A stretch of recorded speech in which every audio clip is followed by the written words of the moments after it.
1981 সালের মে মাসে যেদিন রাষ্ট্রপতি জিয়াউর রহমান শহীদ হয়ে যান, সেই সময় সেনাবাহিনীতে বিদ্রোহ হয়েছিল। বিদ্রোহের ফলশ্রুতিতে তিনি নিহত হয়েছিলেন। দুটি কথাই সত্য। প্রশ্ন, যাদেরকে ফাঁসি দেওয়া হয়েছে তারা কি নিহত করে হত্যা করেছে কিনা? General Zia was president at that time, civilian president, not army president. His safety and security was not my responsibility. The responsibility of the civil government. They did not protect him. They did not give him security.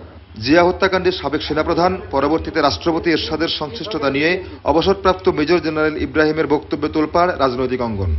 অভিযোগ অস্বীকার করে এরশাদ নিজের পক্ষে যুক্তি দেখালেও তা মানতে নারাজ general Ibrahim.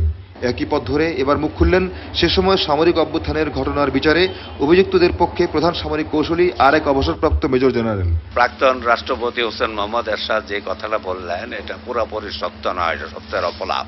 যখন রাষ্ট্রপতি সিট অফ দি গভর্নমেন্ট ঢাকার বাইরে যাবে তখন চিফ অফ আর্মি স্টাফ তার সেফটি অ্যান্ড সিকিউরিটি সম্বন্ধে তাকে চিন্তা করতে হবে। সুতরাং ওইটার দায়িত্ব পুলিশের উপরে ছিল। এই কথা বলে I cannot avoid his responsibility, it was his responsibility.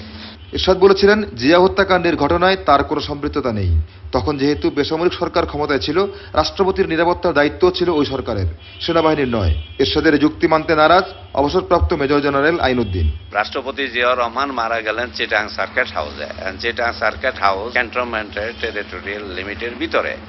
সুতরাং ক্যান্টনমেন্টের এরিয়ার মধ্যে চ্যাপ্টার্ড এরিয়ার ভিতরে যখন কোনো হেড অফ দি স্টেট বা রাষ্ট্রপতি যখন অবস্থান করে তখন সেফটি অ্যান্ড সিকিউরিটির দায়িত্ব থাকে লোকাল এরিয়া কমান্ডার অথবা জেনারেল অফিসার কমান্ডিং।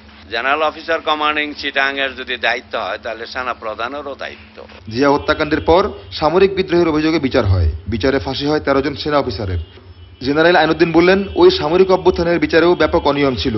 ওই বিচারে অনিয়মের দায়িত্ব এরশাদ এড়াতে পারেন না। ট্রায়ালের সময় তো আমি নিজে ছিলাম ডিফেন্স কাউন্সিল। প্রমাণিত ছাড়া কাউকে ডেথ সেন্টেন্স দেওয়া যায় না। কিন্তু বেশিরভাগ লোকে যাদের অফেন্স, তাদের দোষ প্রমাণিত হয়নি, তাদেরকেও ডেথ সেন্টেন্স দেওয়া হলো। 81-এ কোর্ট মার্শাল মিউটিনির অর্ডার করেছিল chief of army staff. Chief of army staff তখন কে ছিল? রাষ্ট্রপতি। পরে উনি রাষ্ট্রপতি হন, তখন ছিলেন লেফটেন্যান্ট জেনারেল হোসেন মোহাম্মদ এরশাদ। 81 সালে সামরিক অভ্যুত্থানের বিচারে অভিযুক্তদের পক্ষে প্রধান কৌশলী ছিলেন তিনি। সে সময় তিনি ছিলেন কর্নেল। 1996 সালে সেনাপ্রধান নাসিমের ঘটনায় মেজর জেনারেল হিসেবে বাধ্যতামূলক অবসরে যান আইনউদ্দিন। রাষ্ট্রপতি জিয়া হত্যাকাণ্ডের পর সামরিক বিদ্রোহের বিচারে অভিযুক্তদের পক্ষে অন্যতম কৌশলী ছিলেন মেজর জেনারেল সৈয়দ মোহাম্মদ ইব্রাহিম বীর প্রতীক। বিচারে মৃত্যুদণ্ডে দণ্ডিত এক কর্মকর্তার মৃত্যুবার্ষিকীতে তিনি ওই বিদ্রোহের বিচারে অনিয়ম এবং জিয়া হত্যাকাণ্ডে এরশাদের সংশ্লিষ্টতা নিয়ে অভিযোগ তুলেন। তার বক্তব্যের সূত্র ধরে চ্যানেল আইয়ের কাছে একই রকম কথা বলেন অবসরপ্রাপ্ত মেজর জেনারেল আইনউদ্দিন বীর প্রতীক, লেফটেন্যান্ট জেনারেল মীর শওকত আলী বীর উত্তম এবং মেজর জেনারেল মইনুল হোসেন চৌধুরী বীর বিক্রম। তবে এরশাদ তার বিরুদ্ধে আনা অভিযোগ অস্বীকার করে বলেছেন, জিয়া ছিলেন বেসামরিক রাষ্ট্রপতি, তাই জিয়ার নিরাপত্তার দায়িত্ব তার ছিল না। এরশাদের এই দাবি উড়িয়ে দিয়েছেন অবসরপ্রাপ্ত কর্নেল অলি আহমদ। বান্দরবন চট্টগ্রাম সেনানিবাস থেকে বেরিয়ে সার্কিট হাউসে গিয়ে শহীদ রাষ্ট্রপতি জিয়াউর রহমানকে হত্যা করে। সুতরাং সেনা প্রধান হিসেবে তিনি বলতে পারেন না এখানে তার দায়িত্ব নেই। মুক্তিযোদ্ধাদের মধ্যে যে সমস্ত ভালো ভালো অফিসাররা ছিল, যাদেরকে দমন করা এরশাদের পক্ষে সম্ভবপর ছিল না, ক্রমান্বয়ে তাদেরকে বদলি করে সবাইকে চট্টগ্রামে নিয়ে যান তিনি। প্রত্যেকটা ব্রিগেডের কমান্ডার, ব্রিগেডের গুরুত্বপূর্ণ অফিসার, ব্যাটালিয়নের কমান্ডিং অফিসার এবং মঞ্জুরের নেতৃত্বে ডিভিশনে প্রত্যেক অফিসার মুক্তিযোদ্ধা ছিল। একসাথে তিনি সবাইকে ধ্বংস করেছেন, অর্থাৎ এক ডিলে সব পাখি তিনি শিকার করেছেন। জিয়াকে হত্যা করেছেন এবং যে সমস্ত মুক্তিযোদ্ধারা বেঁচে থাকলে তার পক্ষে ক্ষমতা গ্রহণ করা, দখল করা সম্ভব হতো না, তাদেরকেও তিনি ফাঁসির কাস্টে ঝুলিয়েছেন, হত্যা করেছেন বা চাকরিচ্যুত করেছেন। General Zia was president at that time, civilian president, not army president. His safety and security was not my responsibility. The responsibility of the civil government. They did not protect him. They did not give him security. প্রাক্তন রাষ্ট্রপতি হোসেন মোহাম্মদ এরশাদ যে কথাটা বললেন এটা পুরোপুরি সত্য নয়, এটা সত্যের অপলাপ। সাবেক 2 মেজর জেনারেল বলেছেন জিয়া হত্যাকাণ্ডে কোনোভাবেই দায় এড়াতে পারেন না সে সময়ের সেনাপ্রধান এরশাদ। তবে এরশাদ তার বিরুদ্ধে আনা অভিযোগ প্রত্যাখ্যান করেছেন।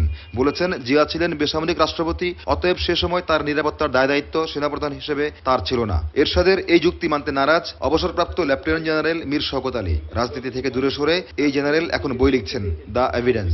4 খণ্ডের এই বইয়ের 2 খণ্ড এখন বাজারে, 3য় খণ্ড বাজারে আসার অপেক্ষায়। এই খণ্ডে রয়েছে জিয়া হত্যাকাণ্ড সহ কয়েকটি জাতীয় গুরুত্বপূর্ণ ঘটনার কথা। জেনারেল ইব্রাহিম এবং জেনারেল আইনুদ্দিন যে কথা বলেছেন তারা যথার্থ এবং কারেক্ট কথা বলেছে। মুক্তিযুদ্ধের পরে যখন প্রত্যাগতরা বাংলাদেশে আসলো তখন আর্মির ভিতরে একটা সমতা রাখার জন্য, একটা মিলমিশ রাখার জন্য আমাদের পলিসি ছিল কি পোস্টগুলি সমান সমান রাখবো। যত কি অ্যাপয়েন্টমেন্ট সবগুলি অ্যাপয়েন্টমেন্ট প্রত্যাগতরা অধিকার করলো। এইটা ডিউরিং এরশাদ টেনিওর। এরশাদ সাহেব এই পোস্টিংগুলি করেছেন, ধীরে ধীরে ধীরে ধীরে এই পোস্টিংগুলি করেছেন। তা আমি একদিন জিয়াউর রহমান সাহেবকে, যেহেতু আমি পিএসও ছিলাম, আমি বলেছিলাম যে এটা কিন্তু ঠিক হচ্ছে না, কারণ যে ব্যালেন্সটা আমরা মেনটেন করছিলাম সেই ব্যালেন্সটা থাকছে না।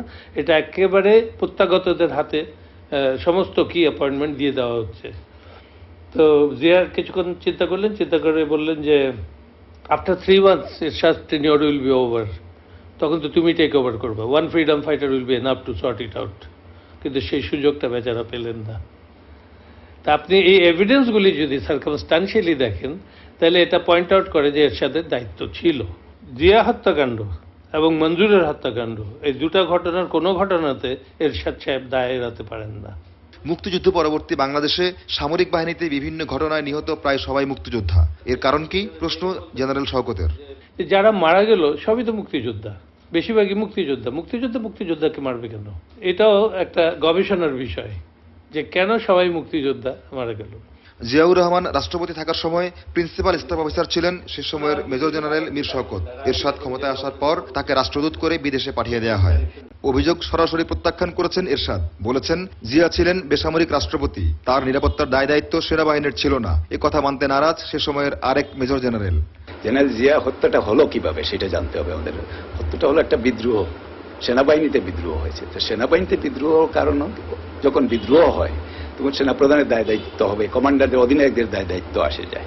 তো সেভাবে তো উনিও দায়ী। দেখতে হবে যে কে বেনিফিশিয়ারি, কার এই জেনারেল জিয়া হত্যায় কে লাভবান হয়েছে, কে ক্ষতি হয়েছে, কার ক্ষতি হয়েছে। জিয়া হত্যাকাণ্ডের পর সামরিক বিদ্রোহের অভিযোগে গঠিত হয় তদন্ত কমিটি। অ্যাডজুটেন্ট জেনারেল হিসেবে সকল প্রক্রিয়ায় জেনারেল মইনুলেরও স্বাক্ষর করার কথা। বিদ্রোহ কেন হয়েছিল কমিটিকে তার কারণ খুঁজে বের করার প্রস্তাব দিয়েছিলেন তিনি। তার ওই প্রস্তাব না মানায় তিনি স্বাক্ষর দেননি। কেন মানা হয়নি তার প্রস্তাব, এর কারণ ব্যাখ্যা করলেন মইনুল হোসেন। আমি অ্যাডজুটেন্ট জেনারেল হিসাবে যখন এই তদন্ত করার জন্য যে এই কাগজপত্র আনা হয় তখন আমি পরিষ্কারভাবে বলি যে কারণটা বাইর করতে হবে প্রথম, যে বিদ্রোহের কারণটা কি। কারণ কারণে তার উপরে দায় দায়িত্ব আসতো। যখন ইনকোয়ারির জন্য কারণ দেবার জন্য আমি বারে বারে যখন ওনাকে অনুরোধ জানাই যে কারণ দিতে হবে এই ইনকোয়ারিতে, আদারওয়াইজ ইনকোয়ারি ইনকমপ্লিট। তো ইনকমপ্লিট ইনকোয়ারি ছিল।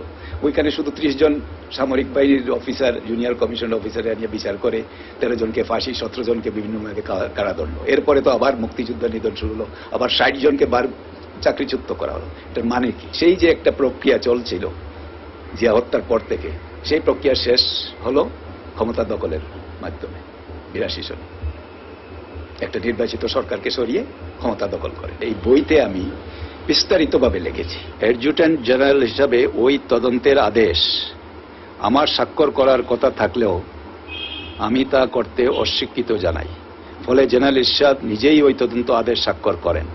বঙ্গবন্ধু ও জিয়া হত্যাকাণ্ড এবং সামরিক বাহিনীর ভেতরে বাইরে বিভিন্ন সময়ে সেনাপ্রধান এরশাদের ভূমিকা সহ নানা গুরুত্বপূর্ণ ঘটনা নিয়ে একটি বই লিখেছেন এই সাবেক মেজর জেনারেল। ওনার দায় দায়িত্ব কি ছিল?